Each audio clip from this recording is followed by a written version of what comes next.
Vous voulez parler? On va parler. Et donc là, ils se sont retrouvés un peu démunis. Ah, d'accord, on parle, bah donnez-nous de l'argent, machin. Oui, oui, je vous écoute, je vous écoute. Non. Les caméras, elles ont vu que finalement Macron était offensif.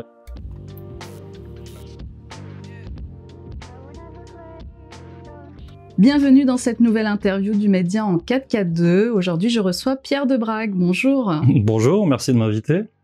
Bienvenue. Alors, je rappelle rapidement, vous êtes militant politique, écrivain, vous êtes titulaire d'un master en sciences politiques, vous collaborez avec Égalité et Réconciliation, vous étiez d'ailleurs le rédacteur en chef jusqu'à la fin 2023. Mais vous êtes notre invité aujourd'hui à l'occasion de la sortie de votre livre « Dictionnaire de conscience révolutionnaire, la fin de la culture bourgeoise, point d'interrogation » aux éditions Contre-Culture. Alors merci vraiment d'avoir accepté notre invitation et surtout d'avoir fait le déplacement jusqu'à nous. Oh, bah, c'est normal, au contraire, je suis là pour défendre mon ouvrage et bah, quand on a un média comme le vôtre, on va dire un média partenaire d'égalité et réconciliation, en tout cas on est sur des chemins assez similaires, assez parallèles, donc ça fait toujours plaisir. Alors ma première question, c'est j'ai envie de vous demander qu'est-ce que la culture bourgeoise? On entend parler de la bourgeoisie, des bourgeois, mais la culture bourgeoise, quelle est sa spécificité? Bah, c'est tout le propos de l'ouvrage, c'est-à-dire le propos, c'était en partie de déblayer les idées reçues qu'on peut avoir effectivement sur la bourgeoisie, parce qu'on a des idées reçues qui viennent de droite ou de gauche sur ce que ça pourrait représenter, et j'essaye de faire le tri et de mettre en avant ce qui peut être utile, important dans notre période ultra-contemporaine par rapport à toutes ces questions dont en l'occurrence, je commence l'ouvrage par une introduction générale qui part sur Emmanuel Macron pour préciser que finalement, il y a une cohérence entre ce qu'a pu représenter le parcours de la bourgeoisie et de sa culture à travers l'histoire pour arriver à un certain point qui est la Macronie. Et bon, après, on détaillera, mais donc la bourgeoisie, c'est avant tout, c'est une classe. C'est une classe sociale qui a pris le pouvoir, on va dire officiellement à partir de 1789, évidemment. Et il y a une espèce de rupture à partir de ce moment-là où le principe de la cité devient la classe elle-même. C'est-à-dire qu'avant cet avènement de la bourgeoisie, la cité grecque, par exemple, repose non pas sur une classe en particulier, mais sur un principe, qui était le principe guerrier. La cité, on va dire, médiévale, repose sur le principe religieux, mais avec l'avènement de la bourgeoisie en 1789, la cité, la vie en société, repose uniquement sur la classe de la bourgeoisie. Il n'y a plus de principe supérieur. Et donc, je trouvais que c'était vraiment, comment dire, intéressant et prégnant et prépondérant par rapport aux enjeux actuels, de remettre ça en perspective pour bien cerner les problématiques qui nous enferment et qui nous enserrent aujourd'hui. Et donc la bourgeoisie, bah voilà, c'est une classe qui se définit en termes économiques et sociaux et historiques, mais qui se définit aussi en tant que sujet culturel parce qu'elle a produit une certaine culture, ce qu'on appelle une épistémologie. Et voilà, c'est ce que j'essaye de mettre en avant dans cet ouvrage, en disant il y a différentes phases dans la culture bourgeoise et ça fait référence à ça et ça nous emmène vers ça et ça. Voilà, enfin, je dessine une trajectoire de la bourgeoisie par rapport à sa production culturelle. Le fil d'Ariane, comme vous le dites dans votre livre que vous suivez. À quelle période pourrions-nous dire que la culture bourgeoise atteint son apogée ? À mon sens, la culture bourgeoise atteint son apogée dans ce que j'appelle la phase ascendante ou la grandeur de la culture bourgeoise avec le grand siècle français. Le grand siècle français, XVIe siècle, Pascal, Corneille, Molière. Voilà, je pense qu'on n'a jamais atteint dans l'histoire de l'humanité un niveau de production culturelle, et j'ai envie de dire métaphysique presque, aussi élevé. Voilà. Et malheureusement, la bourgeoisie, en tant que classe, a fait des choix culturels qui ont fait qu'elle est vite revenue sur ce pic. Elle en est vite redescendue pour tout un tas de raisons qu'on développera certainement, que j'explicite dans l'ouvrage. Et elle a préféré prendre une autre direction que celle que lui indiquaient ses grands penseurs. Donc moi, c'est vrai que je travaille beaucoup autour de la figure de Pascal. Et bon, là, on parle de la bourgeoisie française qui incarne ça vraiment à ce moment-là. Mais il y a une deuxième phase dans l'histoire de la bourgeoisie qui est la phase des idéalistes allemands, qui est un petit peu plus tard, qui est autour de personnes comme Kant, comme Schelling, comme Fichte, enfin, voilà, peut-être Hegel, on pourra en discuter aussi. Et ces gens-là poursuivent le travail finalement en Allemagne de développement de la culture bourgeoise pour moi, à son pic, à son apogée, parce que justement la bourgeoisie française avait commencé à décliner en termes de production culturelle. Donc voilà, c'est à peu près les deux moments, je dirais, suprêmes de la culture bourgeoise, la phase ascendante de la culture bourgeoise, de la grandeur bourgeoise, grand siècle français, idéaliste allemand. C'est grâce à vous si nous continuons notre combat. Seuls vos dons et vos abonnements depuis cette rentrée sont notre unique soutien. Alors merci à tous et merci de votre fidélité. Alors, il y a un chapitre dans votre livre qui s'intitule « Esprit bourgeois et logique capitaliste » et je vous cite, vous dites « Assimiler sans nuance bourgeoisie et capitalisme est l'apanage d'une lecture infantile des rapports de classe, nier leurs relations très étroites en est un autre versant ». Qu'est-ce que vous vouliez dire par là? Justement, je voulais déblayer une certaine idée reçue qu'on peut avoir. Bon, alors là, pour le coup, ça serait peut-être une idée reçue de gauche, de considérer que, il y a qu'un bloc. Le bloc bourgeois est forcément capitaliste et donc c'est le grand méchant. Et comme j'ai voulu faire une référence à Lénine avec la question le terme infantile, évidemment, le gauchisme, maladie infantile du communisme. Voilà, je voulais entamer cet ouvrage en mettant bien, en posant un cadre. Voilà, ce n'est pas un ouvrage qui vise à incriminer de manière caricaturale la bourgeoisie, comme je vous dis, comme une sorte de bloc monolithique, mais plutôt à mettre en valeur un rapport de force, une dialectique. Et donc la mutation de la bourgeoisie en tant que bourgeoisie capitaliste n'était pas une fatalité. C'est ça que je veux mettre en avant, et je mets ça notamment en avant effectivement dans ce premier chapitre, en développant l'idée que au début, on va dire par rapport à sa vocation, sa mission historique, sa responsabilité réelle, la classe bourgeoise était là justement pour dompter le capitalisme. Sauf que le rapport de force s'est inversé historiquement, et c'est le capitalisme qui l'a cannibalisé. Et maintenant, effectivement, on peut maintenant incriminer une certaine bourgeoisie capitaliste, mais ce n'était pas, encore une fois, déterminé historiquement. Alors, qu'est-ce qui provoque exactement alors la fin de la culture bourgeoise? L'une de mes punchlines par rapport à ça, c'est de dire que finalement, la bourgeoisie s'est embourgeoisée. Et la bourgeoisie, par attrait pour ce que j'appelle moi le relâchement, le confort. Voilà, c'est toute l'histoire du XVIIe siècle. Alors je reviens sur ce qu'on appelle le jésuito-cartésianisme. Alors bon, là ça paraît un peu abscon comme ça, mais c'est le fait de s'être choisi une vision du monde à travers une certaine forme de morale religieuse qui était incarnée par les jésuites à ce moment-là, et par ce que proposait Descartes en termes de philosophie.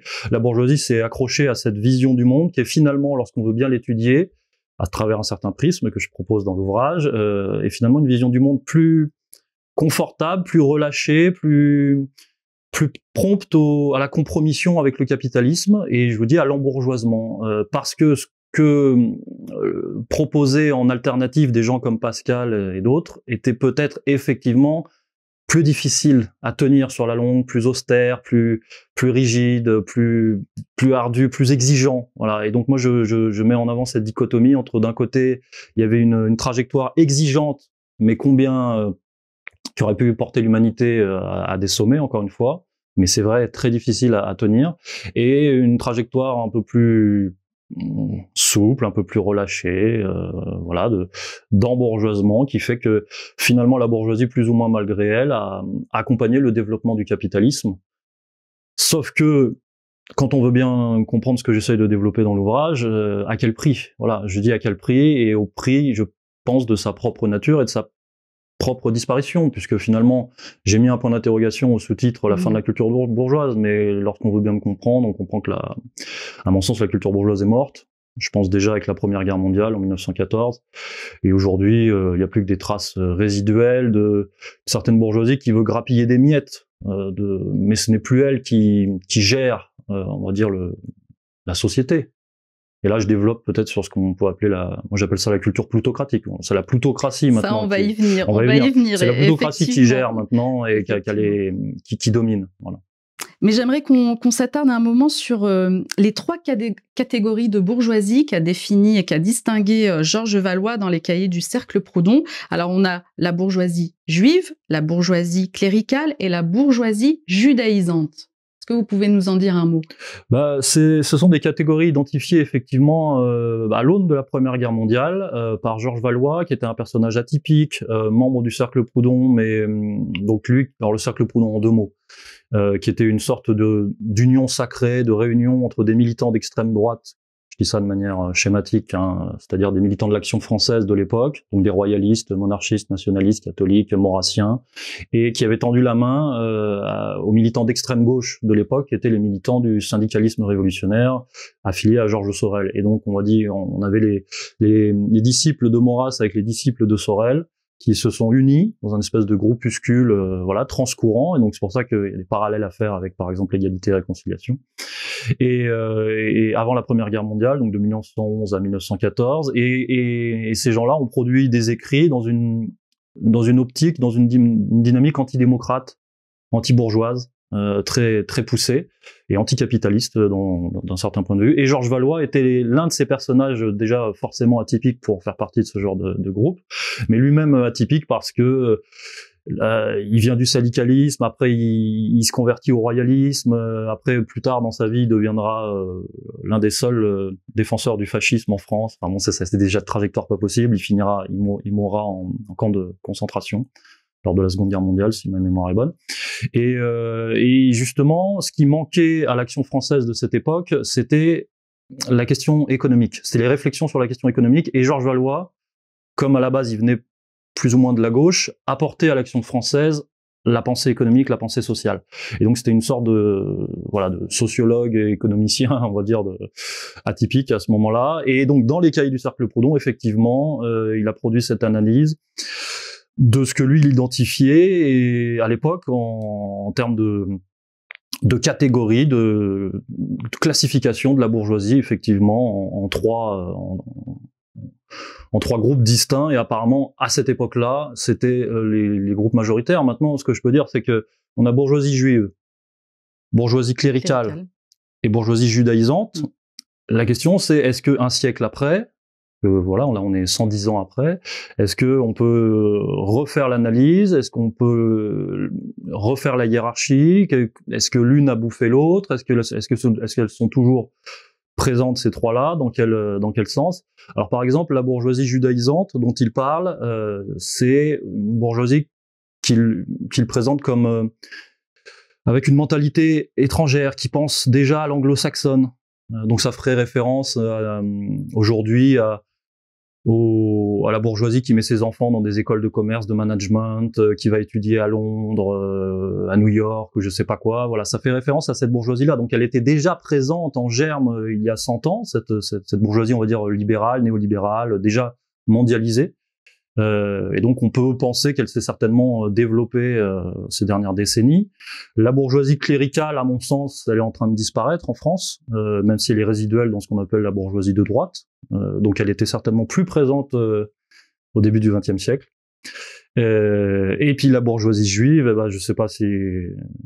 peut-être, j'ai peur d'en parler, mais je pense qu'elle est toujours présente aujourd'hui, et même qu'elle a pris le pouvoir de manière exponentielle au sein du système français, quoi. Alors, je vais tenter une question. Peut-on dire que le messianisme et le judaïsme ont causé la perte de la culture bourgeoise? Non, c'est pas comme ça que je le présente. Ce sont des thématiques sur lesquelles on peut travailler. Il y a des gens qui travaillent là-dessus, évidemment.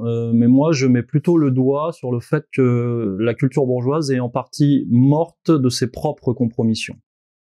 De la même manière que je veux déblayer certaines idées reçues qu'on peut avoir à gauche, je tente aussi de déblayer certaines idées reçues qu'on peut avoir à droite, et souvent à droite, on a tendance à chercher un peu ailleurs, en dehors de ses propres responsabilités, les coupables.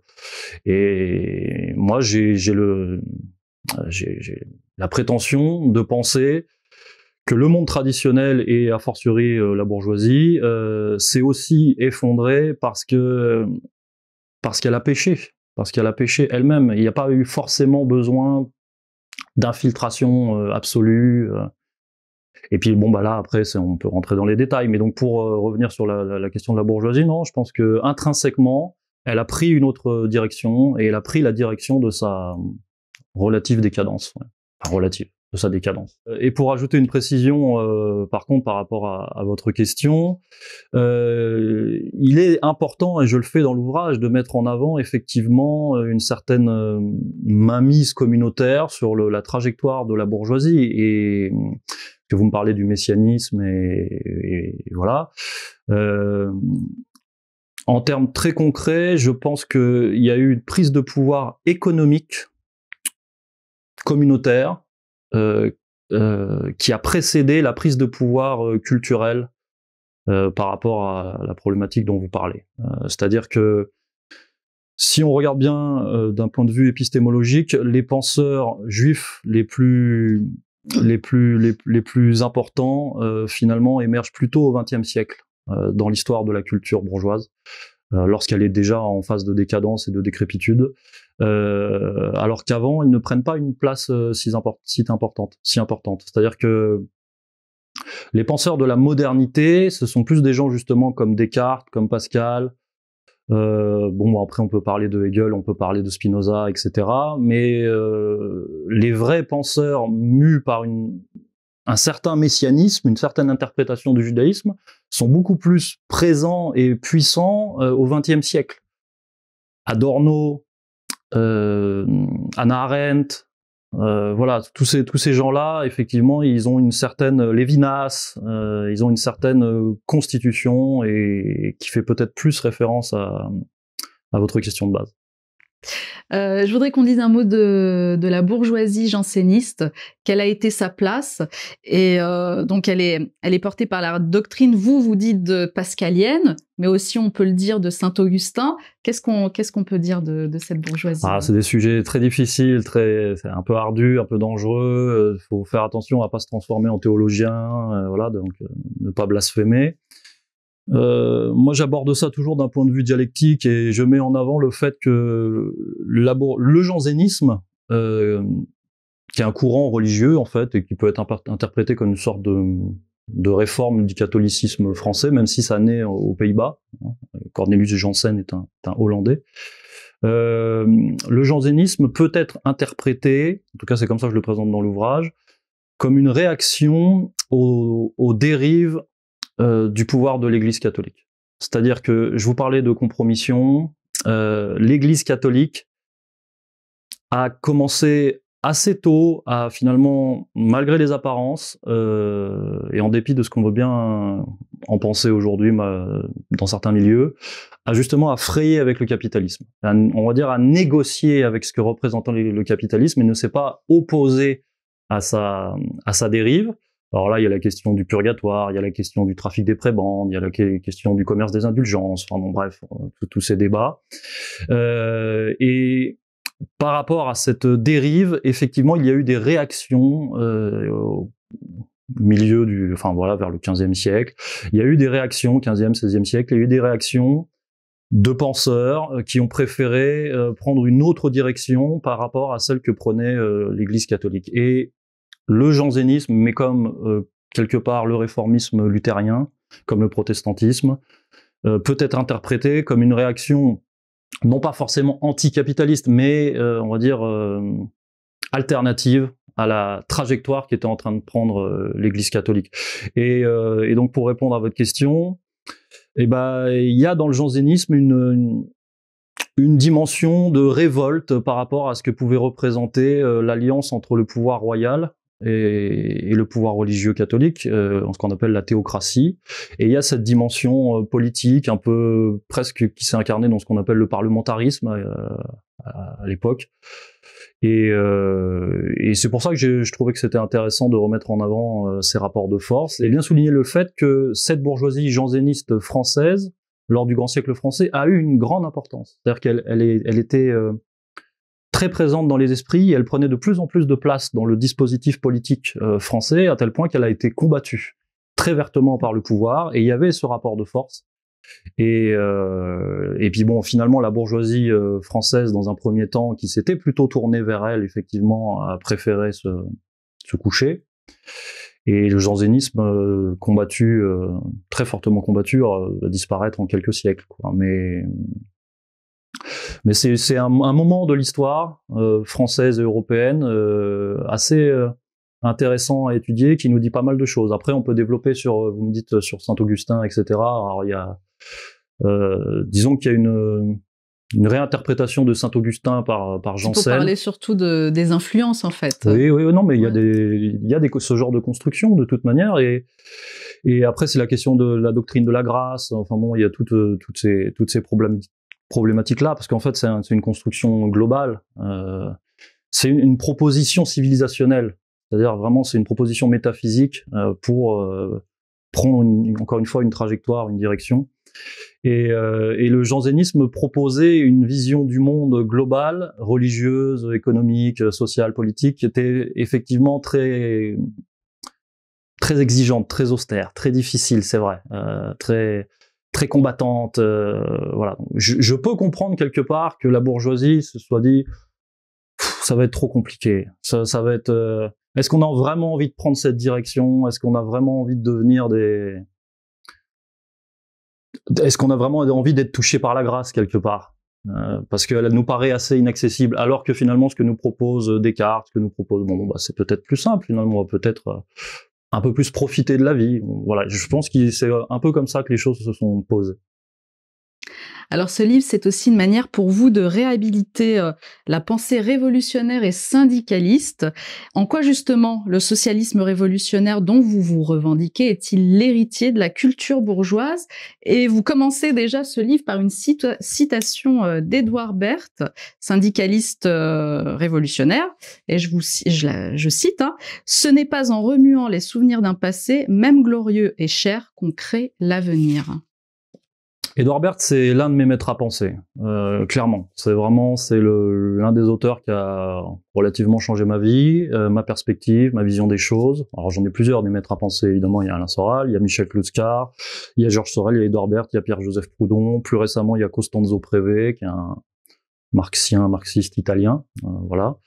Mais Edouard Berthe, c'est peut-être le plus limpide de tous d'ailleurs, c'est peut-être le plus clair de tous. Et le sous-titre de mon ouvrage, La fin de la culture bourgeoise, est un clin d'œil, une référence à son ouvrage qui s'appelait La fin d'une culture. Il y a un ouvrage qui s'appelle La fin d'une culture, et donc j'ai pioché cette citation effectivement parce que quelque part je voulais peut-être que c'est prétentieux, mais je voulais m'inscrire dans sa filiation, et donc j'ai pris la conclusion de son ouvrage La fin de la culture pour commencer mon ouvrage La fin de la culture bourgeoise et poursuivre humblement la réflexion sur les bases qu'il avait édifiées, qu'ils avaient édifiées de ces syndicalistes révolutionnaires. Tout ça pour dire que, effectivement, encore une fois, ça peut paraître surprenant, mais c'est d'un point de vue dialectique que je présente cette filiation. Comme vous le dites, la culture révolutionnaire, pardon, est à mon sens héritée de la culture bourgeoise. Et ça, c'est quelque chose que forcément on ne comprend pas, parce qu'on a l'impression qu'il y a une scission absolue, que ce sont deux mondes totalement différents. Et j'explique dialectiquement que la culture révolutionnaire est née parce que elle est née pour accomplir la promesse non tenue par la bourgeoisie de la culture bourgeoise. C'est-à-dire que la culture bourgeoise avait une vocation, la bourgeoisie avait une vocation, une responsabilité, une mission historique qui était gérer ce qu'on appelle la production. Alors je disais dompter le capitalisme, c'était ça sa vocation historique, et développer ce qu'on appelle la raison humaine.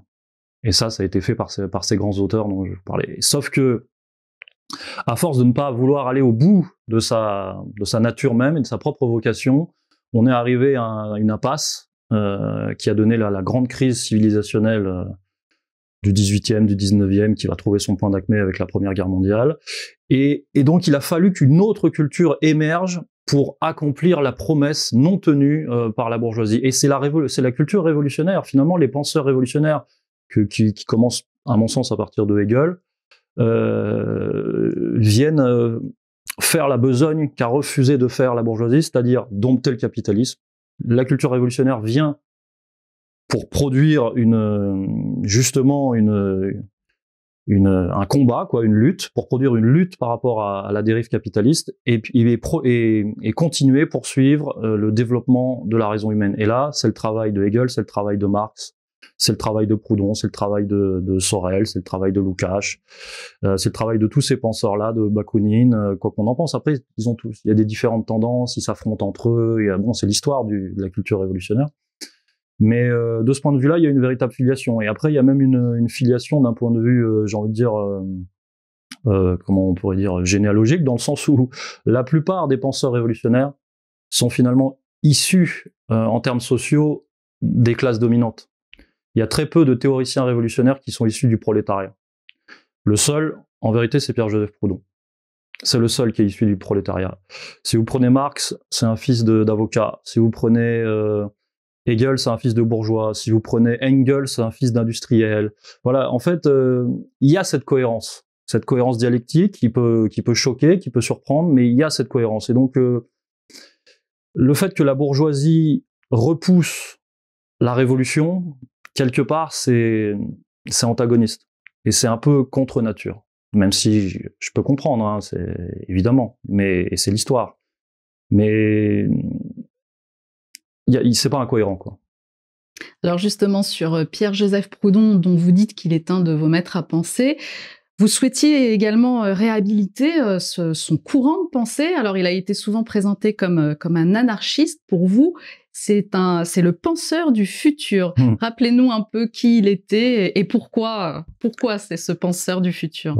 Faut que je fasse vite parce que Pierre-Joseph Proudhon, je pourrais en parler longuement. Et vous avez écrit en plus une thèse, non, sur les cercles. Non, c'était sur le cercle Proudhon, mais évidemment, je travaille autour de sa figure depuis longtemps et c'est vrai que c'est l'éminence grise de mon travail. Pierre-Joseph Proudhon, comme je vous le disais, c'est le seul théoricien, l'un des seuls ou le seul théoricien d'envergure révolutionnaire issu réellement du monde ouvrier. Bon, après, je vais peut-être pas refaire tout l'historiographie. Il vient de Besançon, il s'est développé dans le milieu de l'imprimerie. Quoique c'est important parce qu'en fait, il travaillait dans le milieu de l'imprimerie et c'est dans ces milieux-là qu'on avait la plus grosse effervescence syndicaliste au milieu du 19e siècle, au début du 19e et milieu du 19e siècle, parce que les milieux de l'imprimerie étaient des milieux ouvriers où justement se croisaient les intellectuels, où les ouvriers pouvaient justement, même en termes très concrets, pouvaient lire les ouvrages socialistes de l'époque, et en fait c'était là la véritable effervescence, et les ferments de la Révolution par exemple peuvent provenir aussi de ces milieux-là, et Pierre-Joseph Proudhon vient de ces milieux-là. Mais plus globalement, Pierre-Joseph Proudhon, alors je disais c'est le penseur du futur parce que c'est un penseur qui a été excommunié, qui a été mis de côté par les études universitaires, par les études socialistes même dans l'ensemble, parce qu'il y a eu une grosse guerre entre Proudhon et Marx, je vais développer brièvement là-dessus. Et Pierre-Joseph Proudhon aujourd'hui est très méconnu, mais j'ai la prétention de penser encore une fois que c'est le penseur du futur, parce que les thématiques qu'il a développées à son époque sont très certainement les réponses, en tout cas des formes de réponses ou de solutions vers lesquelles il va falloir que l'on se tourne, nous, pour lutter contre ce qu'on peut appeler la prédation oligarchique, capitaliste, néolibérale, macronienne, machin. Par exemple, je vous donne des exemples très précis. Le développement du droit des travailleurs, le développement du principe fédéraliste, le développement du mutualisme, le développement de la banque du peuple. Tout ça, ce sont des propositions, des principes travaillés, poncés, taillés par Pierre-Joseph Proudhon. Et à mon sens, il faut retourner vers ce trésor-là, il faut piocher, il faut moderniser, il faut adapter, il faut actualiser, mais c'est dans ses ouvrages, dans son œuvre qu'on va trouver les outils, les armes pour nous lutter à notre époque. En tout cas, c'est ce que j'essaye de mettre en avant. Et puis sinon, ce que je peux dire pour bien remettre Pierre-Joseph Proudhon en avant et dans son contexte, c'est que Pierre-Joseph Proudhon, au milieu du 19e siècle, c'est le penseur socialiste et peut-être même le penseur, je vais dire de manière générale, le plus connu d'Europe. Et ça, c'est complètement on sait plus du tout dans les esprits en fait aujourd'hui, on s'en rend plus du tout compte. Mais au milieu du 19e siècle, Pierre-Joseph Proudhon est reconnu par tous au niveau européen comme l'un des plus grands penseurs du siècle. Marx, à la base, est son disciple. Marx considère que Proudhon est son maître. Sauf que ils vont se brouiller à partir du moment où Proudhon va se rendre compte que Marx veut mettre en place une révolution violente, et puis qu'ils vont avoir un débat sur justement ce que va être le communisme, ou ce que veut être le communisme selon Marx. Et donc là, il va y avoir une grosse brouille, donc c'est philosophie de la misère, misère de la philosophie. Et là, il va y avoir une grosse rupture, et à partir de ce moment-là, dans une deuxième moitié du 19e siècle, on va avoir des affrontements internes à la culture révolutionnaire, justement, entre les marxistes, les proudhoniens, et c'est Marx qui va emporter la partie. Et alors bon, après on peut développer pourquoi, comment, machin, mais le marxisme a écrasé le proudhonisme à ce moment-là, et finalement a mis la main sur la culture révolutionnaire, et ça a donné l'épopée, enfin l'histoire qu'on connaît, quoi. Et on peut en faire le bilan aujourd'hui. Mais c'est pas pour ça qu'il faut mettre de côté ce que proposait Pierre-Joseph Proudhon. Et moi j'essaye de le remettre en avant, ce grand penseur bisontin, français, paysan. Parlons de cette plutocratie. Alors ce mot qui revient tout au long de votre livre, était-ce une manière pour vous d'ironiser sur ce qui est devenu la bourgeoisie? C'est ça la plutocratie? Non, c'est pas pour ironiser, c'est réellement pour définir en termes très concrets le rapport de force actuel, dans le sens où, à mon avis, la culture bourgeoise, la bourgeoisie a passé la main. Elle s'est fait doubler, cannibaliser, cocufier par ce que j'appelle la plutocratie. Alors la plutocratie, c'est un terme très connoté du début du XXe siècle, mais malgré tout, c'est un terme assez précis, puisque étymologiquement parlant, ça veut dire le gouvernement des riches, il me semble, et je pense que c'est assez clair pour définir. Après, bon, encore une fois, il faut l'actualiser par rapport à la problématique actuelle, on va dire mondiale, par rapport à la globalisation financière. Mais ça me paraît assez bien définir la réalité du pouvoir aujourd'hui, dans le sens où, alors pas évidemment pas le riche, voilà, mais dans le sens où on a effectivement une caste. On a une caste élitiste, élitaire, qui est non seulement à la tête de la France et qui est chapeautée elle-même par une caste plus importante au niveau mondial, qu'on peut appeler encore une fois les représentants du capitalisme financier, voilà, et qui à mon avis sont les véritables puissants d'aujourd'hui. La bourgeoisie n'est plus du tout puissante, elle n'a plus la main sur ces réseaux-là. Souvent, j'utilise un exemple très simple pour définir la plutocratie, c'est l'affaire Epstein. Si vous prenez les carnets noirs de Jeffrey Epstein, vous avez les noms de la plutocratie au XXIe siècle. C'est-à-dire un mélange entre la vieille aristocratie européenne, puisqu'on a le prince machin, le roi du Danemark, dans les carnets d'Epstein, le fils, le prince anglais, machin, et voilà. Et puis, à côté de ça, des traders, des gens de la Silicon Valley, des gens de Wall Street, voilà. Et tous se retrouvent dans ce carnet, dans le château, dans l'île, dans le jet de Jeffrey Epstein. Et puis finalement, c'est ce mélange des nouvelles bourgeoisies financières, fortement marqué d'un point de vue communautaire, avec les restes de la vieille aristocratie européenne, et c'est ça aujourd'hui la plutocratie. Et on voit bien, par exemple, quand Klaus Schwab a lancé son Great Reset, et il était soutenu par le prince anglais, là, je sais plus comment il s'appelle, le roi. Alors, vous parlez du prince qui figure dans les carnets d'Epstein ou le roi Charles? Non, je crois que c'est le roi Charles qui le était roi soutenu Charles Klaus Schwab, aujourd'hui. Ouais, enfin je sais plus lequel c'est, mais il y avait une sorte de monarque, d'aristocrate qui soutenait en fait ce projet-là, et c'est cet ensemble, quoi. Donc c'est ça la plutocratie, et la culture plutocratique, à mon sens, n'a plus rien à voir avec la culture bourgeoise, parce que la culture plutocratique, c'est une culture de masse industrielle, qui vise à formater les esprits, c'est une culture d'encadrement, de contrôle, de censure. Voilà, c'est une culture de contrôle idéologique, quoi, la culture plutocratique. Alors, on va revenir au livre qui est organisé en 3 parties. La première partie, on vient d'en parler un peu, c'est un essai philosophique, comme vous aimez Non, un essai politique, vous préférez dire. Je préfère. Moi, je préfère dire un essai philosophique. C'est vrai que Pourquoi? Parce que j'y ai trouvé quand même que l'écriture y était très philosophique, voilà. Bon. Très personnelle, très militante. Dans la seconde partie, on y trouve le dictionnaire de conscience révolutionnaire, dans lequel figurent 51 philosophes. Comment vous les avez choisis, ces philosophes? Comment vous avez pu faire le tri?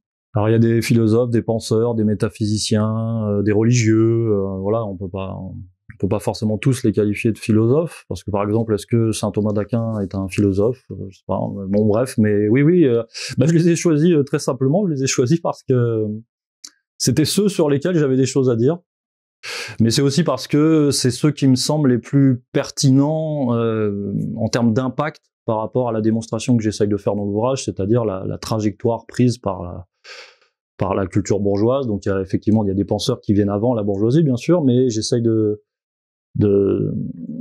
dessiner un rapport de force entre la culture et le capitalisme à travers l'histoire de la culture bourgeoise qui me paraît centrale et déterminante. Voilà, peut-être un point de bascule dans l'histoire de l'humanité, et c'est un peu à l'aune de cette grille de lecture que j'ai mis en avant certains penseurs et d'autres non.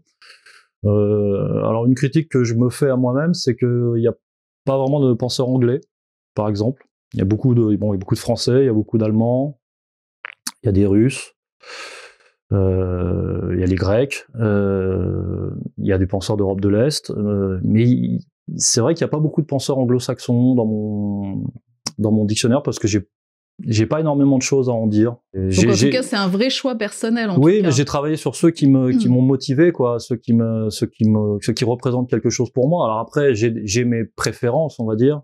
On le sent dans votre écriture d'ailleurs. J'ai mon panthéon, voilà, et puis après il y a ceux qui me paraissent indispensables à traiter malgré tout. Mais bon, j'ai considéré aussi que 51, ça commençait à faire beaucoup. Donc je me suis arrêté au bout d'un moment. Je me suis dit 60, 70, ça va. Au bout d'un moment, faut mettre un stop, quoi. Donc, et sur les 51 penseurs, une seule femme. Pour quelle raison? Hannah Arendt. C'est Hannah Arendt. Arendt, ouais.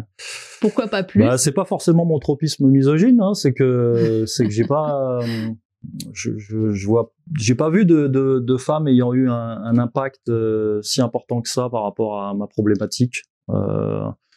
Alors qu'on aime ou qu'on n'aime pas, peut-être. Peut-être Simone Veil, peut-être, on aurait pu me... Simone de Beauvoir aussi, peut-être, non? Même si vous l'évoquez, oui. Je la traite à la marche avec Sartre. Effectivement, vous n'en dites pas que du bien, d'ailleurs. Oui, d'ailleurs. Hannah Arendt non plus, vous n'en dites pas que du bien. Non, bien sûr. Ça vous fait sourire. Non, mais parce qu'il faut que les gens comprennent. Oui. Il faut que les gens comprennent. Qu'est-ce qu'il faut qu'ils comprennent?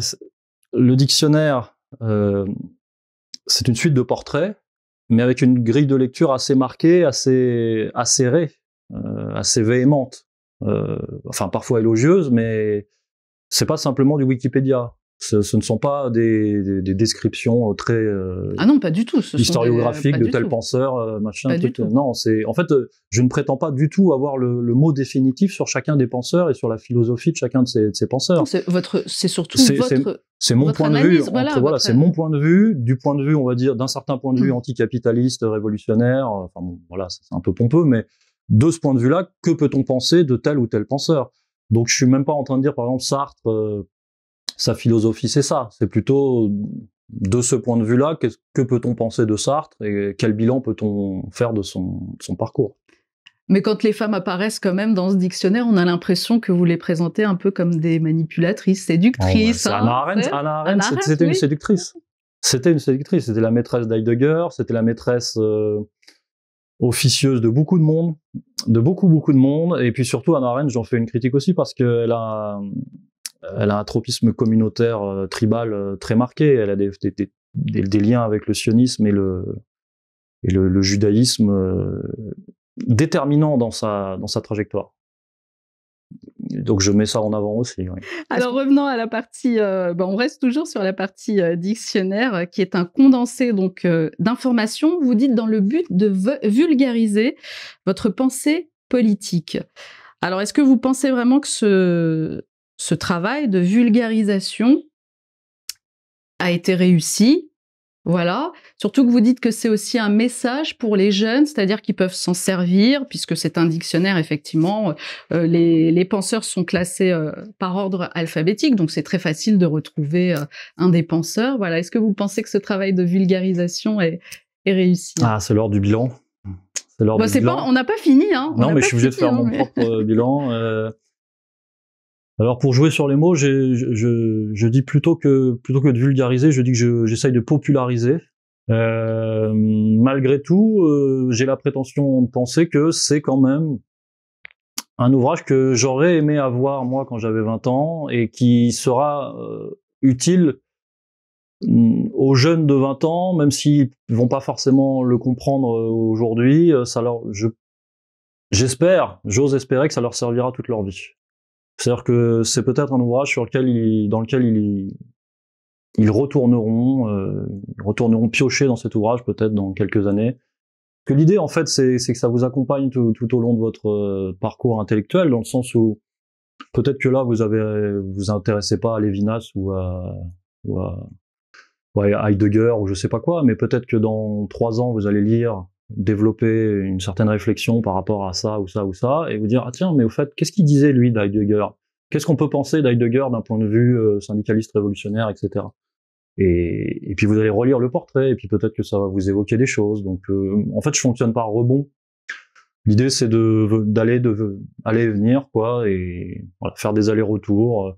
De la même manière dans l'ouvrage il faut fonctionner par rebond. En fait il faut pas le lire de A à Z. Je pense que faut se dire tiens moi c'est quoi le penseur qui m'intéresse le plus. Tiens, c'est Marx. Bon, je vais lire le portrait de Marx. Le portrait de Marx, bah, il va certainement vous pousser à lire le portrait d'Engels. C'était le binôme. Le portrait d'Engels va peut-être vous pousser à lire le portrait de Proudhon, parce que voilà, c'était la grosse opposition entre Marx, Engels et Proudhon. Et puis voilà, vous fonctionnez par rebond. Vous allez peut-être lire Socrate, et ben vous allez forcément lire Aristote, machin. Est-ce qu'il y a une filiation? Et en fait, il y a une perspective micro et une perspective macro, dans le sens où on prend un portrait, on en comprend quelque chose. Après, on va le mettre en parallèle avec un autre portrait. Ah, et donc là, il y a un rapport. Après, peut-être mettre en parallèle un courant avec un autre courant. Et puis après, si on veut bien faire l'effort de lire l'essai qui précède le dictionnaire, et ben là, on a une perspective globale. Donc, je pense que ça peut se faire en plusieurs temps, quoi. En fait, ça m'appartient plus maintenant. C'est au public de voir, à la jeunesse. Et alors justement, quand vous faites des conférences, est-ce que le public est jeune? Est-ce qu'il y a un public jeune? Ouais, c'est assez jeune, ouais. Enfin, oui. Oui, c'est plutôt assez jeune. Je pense qu'on est dans une moyenne en moyenne, on est entre 20 et 45 ans, je pense. Même si évidemment il y a de tout. Enfin, il y a pas en dessous de 20, je pense pas. Mais ouais. On est peut-être encore un peu jeune quand on est au lycée pour lire ce genre d'ouvrage. Non, mais des gens qui sont dans la vingtaine, j'ai l'impression que ça les intéresse. Ouais. Alors on va terminer sur cette troisième partie que vous consacrez à votre livre intitulé, alors c'est un addendum dans lequel vous concluez, alors si vous me permettez, je vais l'appeler l'essai politico-philosophique. Vous me permettez? Tout ce que vous voulez. D'accord.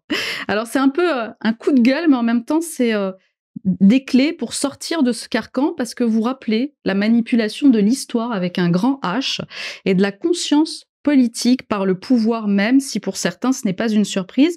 Puis vous évoquez les défis immédiats, dont vous dites, je vous cite, qu'il est urgent pour les Français de se libérer au maximum de boulets qu'ils traînent à leurs pieds, prédominance des intellectuels, dictature de l'idéologie du progrès et du politiquement correct, dépendance aux grands groupes. Un mot sur ça. Cet addendum, je l'ai ajouté, donc à la base c'est un texte que j'ai rédigé en 2019 pour le site Égalité et Réconciliation. Il avait été publié, il avait assez bien fonctionné à l'époque. C'est pour ça qu'il y a la date. Donc, voilà, et c'était une sorte de manifeste que j'avais écrit après les Gilets jaunes. Et j'ai tenu à le mettre dans l'ouvrage parce que je trouvais que ça donnait une perspective plus contemporaine et plus politique, comme vous dites, enfin plus politique d'un point de vue peut-être un peu plus primaire, je sais pas, ça saute plus aux yeux, quoi. Donc c'était aussi pour affiner encore une fois la perspective d'ensemble. Et effectivement, à l'intérieur de cet addendum, cette postface, je précise certains enjeux par rapport à notre période ultra contemporaine. que vous venez de citer. Alors, je ne sais pas sur quoi vous voulez que je développe précisément. Alors, je vais vous dire, vous dites qu'il y a 2 stratégies qui sont mises en place pour canaliser, je vous cite, le potentiel réveil populaire, le national-sionisme et le national-globalisme. Oui, c'était les problématiques à l'époque, c'est toujours valable, oui. Effectivement, ce sont les stratégies du pouvoir mouvantes en fonction d'un rapport de force non seulement français mais international. Et c'était pour permettre aux gens d'identifier vraiment les réseaux à l'œuvre et sortir aussi, encore une fois, d'une certaine vision trop monolithique de dire il y a les gentils, les méchants, il y a Alors évidemment, c'est plus facile pour tout le monde quand on parle de l'oligarchie, machin, mais j'aime bien mettre en avant le fait que même au sein de l'oligarchie, on a différents courants, et donc on a le courant sioniste et on a le courant libéral, néolibéral, bancaire, et parfois, même si les intérêts se rejoignent peut-être en haut de la pyramide, parfois ces réseaux de pouvoir entrent en contradiction. Et ça, c'est quelque chose qui est très marqué, par exemple, dans la personne d'Emmanuel Macron. C'est-à-dire qu'Emmanuel Macron est quand même le représentant du réseau néolibéral bancaire, mais malgré tout, il subit une certaine pression d'un réseau de pouvoir sioniste qui est assez arrogant, assez agressif, et ça explique parfois certains choix qu'il va faire, sa communication, son positionnement, voilà. Donc on le voit en ce moment avec ce qui se passe à Gaza, par exemple. On a vu que le positionnement d'Emmanuel Macron était toujours sur cette espèce de logique de en même temps, où il faisait un pas vers les sionistes et en même temps on sentait qu'il était un peu mal à l'aise par rapport à l'opinion, et bon, voilà, et on voit, par exemple, ça s'incarne avec quelqu'un comme Meyer Habib, qui est très déçu du comportement d'Emmanuel Macron, qui n'en a pas fait assez, par exemple, sur la question de la Palestine. Et bon, voilà, c'était pour mettre en avant ce genre de rapport de force, quoi. Alors, ce serait quoi pour vous les solutions ?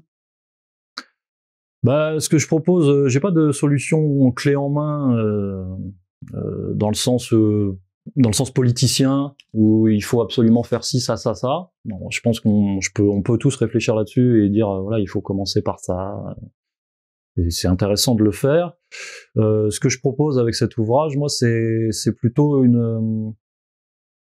un déblayage, un nettoyage d'une certaine perspective qu'on peut avoir sur notre histoire et sur l'évolution d'un point de vue politique et a fortiori de la période actuelle.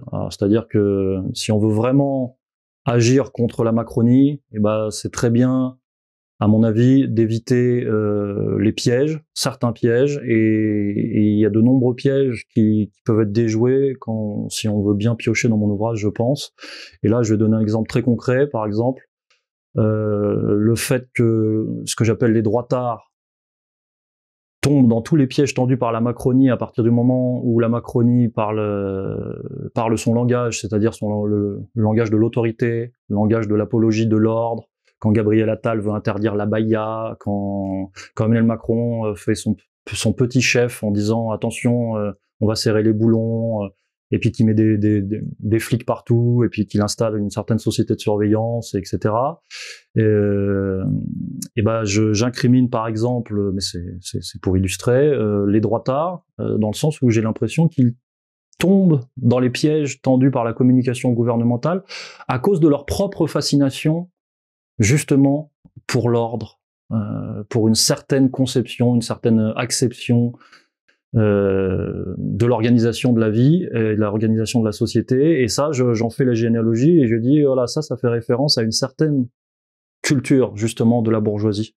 Mais à mon avis, ça fait référence à ce que j'appelle la phase conservatrice et décadente de la bourgeoisie, et c'est pas ça qui nous sortira de l'ornière et qui fera sortir par le haut d'un point de vue civilisationnel, quoi. Voilà, par exemple.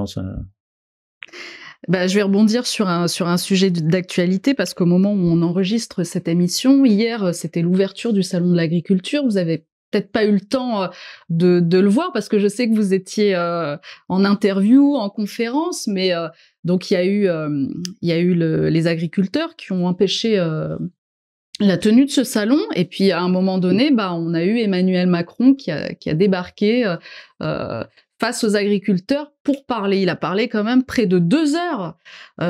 Donc, on a bien vu cette manière d'être, déjà sans la veste, remonter ses manches. Je ne sais pas si vous avez eu le temps d'écouter ou de... J'ai surveillé hier soir. Voilà. Et puis, quelques agriculteurs autour de lui, bien sûr, triés sur le volet.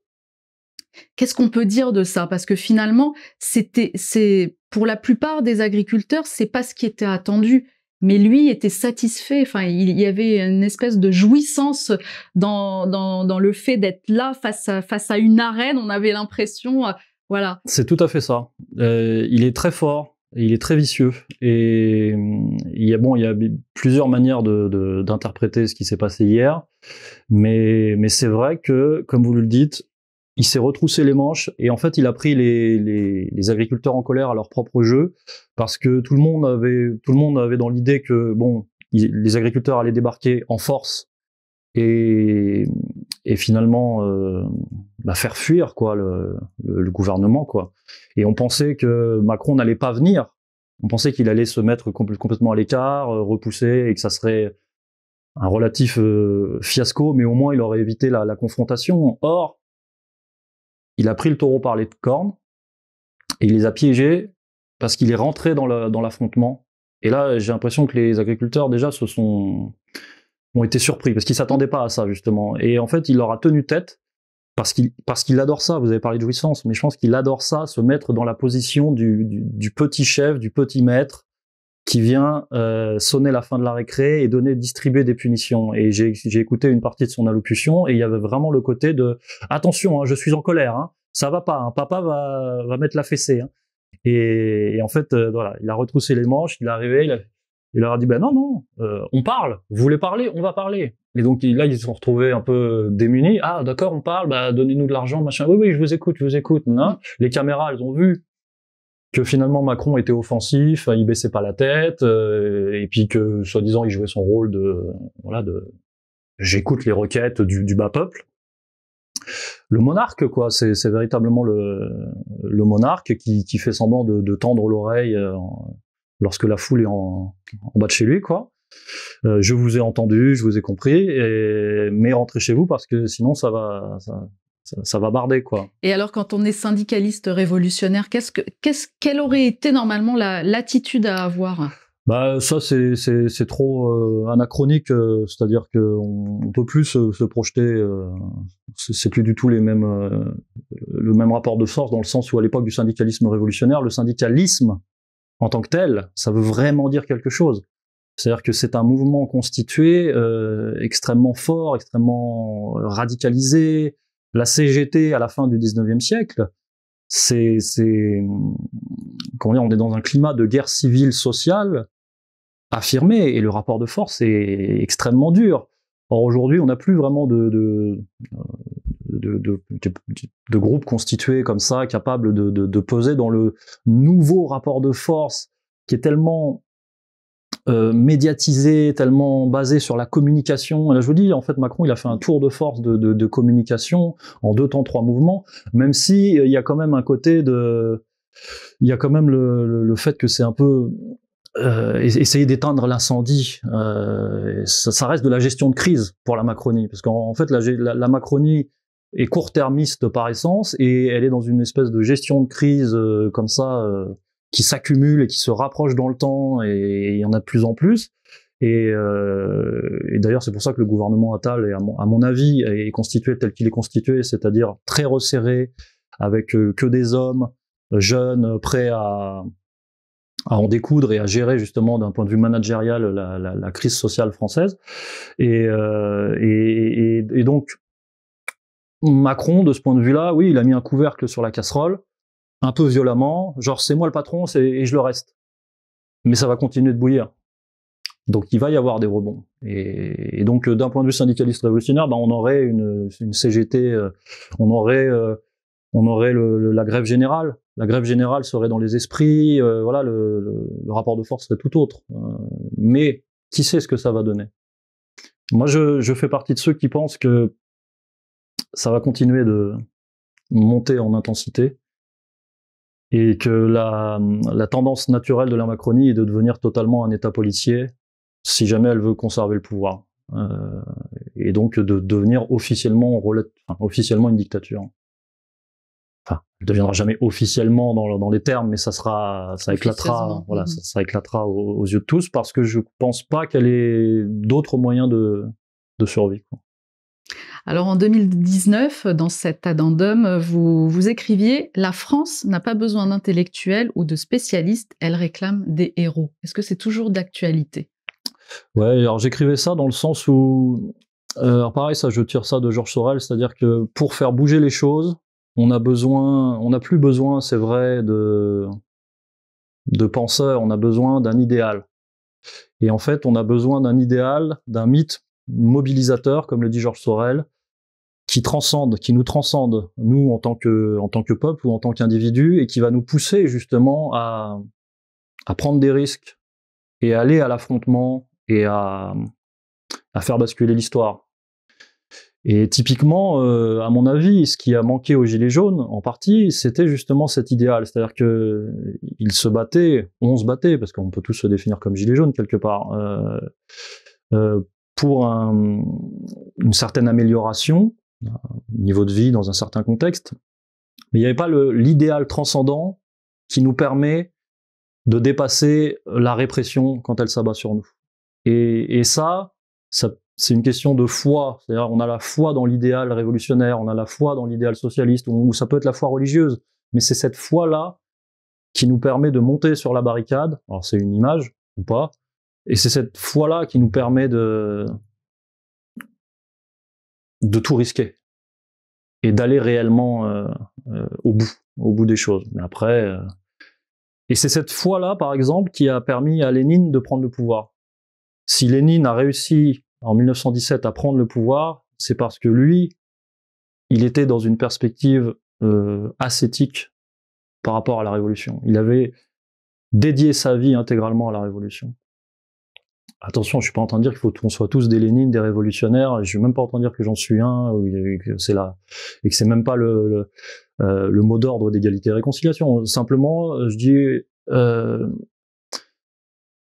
on ira plus loin si on a une perspective plus précise, quoi. Voilà. Que simplement la petite défense de nos intérêts, même si ça a du sens, évidemment. Les agriculteurs ne feront pas la révolution. Parce que c'est pas pour ça qu'ils montent à Paris en tracteur. Mais c'est une brique de plus dans un mur qui se construit. Voilà. Et qui s'élève face à l'autoritarisme macronien. Pour terminer, Pierre de Brague, vous êtes militant politique et vous ne vous en cachez pas. Vous collaborez avec Égalité et Réconciliation. Un mot sur cette collaboration. Je l'ai dit, vous étiez le rédacteur en chef de 2018 à la fin 2023. Quel est votre rôle actuellement au sein de l'association? C'est plus que de la collaboration. Je suis un membre d'Égalité et Réconciliation. Je suis militant d'Égalité et Réconciliation depuis 12 ans maintenant. Et je ne suis pas un collaborateur, je suis Égalité et Réconciliation autant que faire se peut, bien sûr, dans le sens où, moi aussi, quelque part, j'ai dédié mon combat politique à cette organisation, fondée par Alain Soral en 2007, dans le sens où j'ai toujours considéré que c'était cette association, ce mouvement, cette dynamique qui allait justement faire bouger les choses. Alors ça peut être l'éveil des consciences, ça peut être de la réinformation, ça peut être tout un tas de choses, mais moi j'ai toujours eu cette idée d'apporter ma pierre à l'édifice pour faire avancer le schmilblick, comme on dit, et on verra. Déjà, nous, on est dans une perspective de survie depuis des années. On sait qu'Alain est exilé en Suisse, on sait qu'on a été supprimé des réseaux sociaux, on a eu de graves problèmes avec la justice. Mais on tient le cap et je pense qu'on joue notre rôle, et qui sait le rôle et la place qu'on va prendre demain dans une période justement peut-être révolutionnaire. À voir. En tout cas, on vous pressent comme le digne successeur d'Alain Soral. À tort ou à raison, d'ailleurs? À tort. Non pas que je le propulse à la retraite, hein, mais... Non, à tort, dans le sens où moi, encore une fois, je suis simplement venu pour apporter ma force de travail à ses côtés. Pas pour prendre sa place, pas pour prendre la place de quelqu'un d'autre, pas pour prendre la suite. C'est comme ça que je formalise ma lutte politique. Voilà. Merci en tout cas, Pierre Debracq, d'avoir été notre invité. Je rappelle le titre de votre livre, Dictionnaire de conscience révolutionnaire, la fin de la culture bourgeoise, point d'interrogation, aux éditions Contre-Culture. Merci beaucoup. C'est moi qui vous remercie, et puis bonjour à vos téléspectateurs.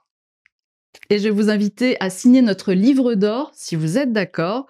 En attendant, je voudrais rappeler que le Média en 442 est un média créé par le peuple et pour le peuple. C'est un média entièrement libre et indépendant. Nous ne bénéficions d'aucun financement extérieur, d'aucune subvention. Seuls vos dons et vos abonnements sont notre unique soutien. C'est grâce à vous si nous poursuivons notre combat. Alors pour que perdure l'aventure, soutenez-nous et n'oubliez pas de vous abonner à notre chaîne YouTube. Vous êtes de plus en plus nombreux à nous suivre. Merci à tous et merci de votre fidélité.